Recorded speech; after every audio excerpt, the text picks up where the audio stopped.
Hi everyone, welcome back to the channel. So if your Samsung washer is not draining the water and clothes are coming out soaking wet, this is almost always a blockage or pump flow issue.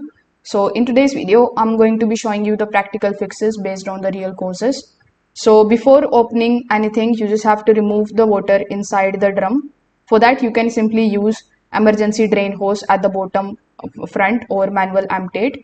After that, this is going to basically make the cleaning very easier and avoid spills. After that, you need to open the lower front panel and locate the drain pump filter. Simply remove it and clean out the lint buildup, the coins or the fabric debris. This is the most common reason why your washer is not draining at all.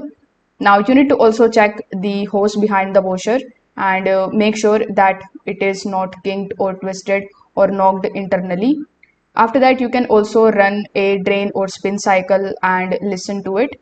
If there is no sound or unusual noise, that means that the pump may be blocked or failing.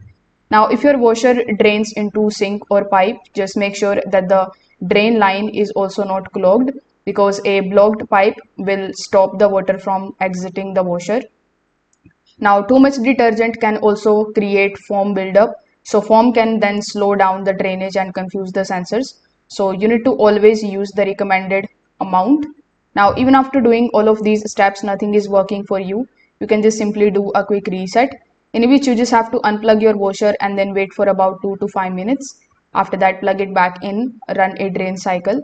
And this particular step is going to clear any kind of temporary system errors. So if this video helped you out, make sure that you like this video and subscribe to the channel. Thanks for watching.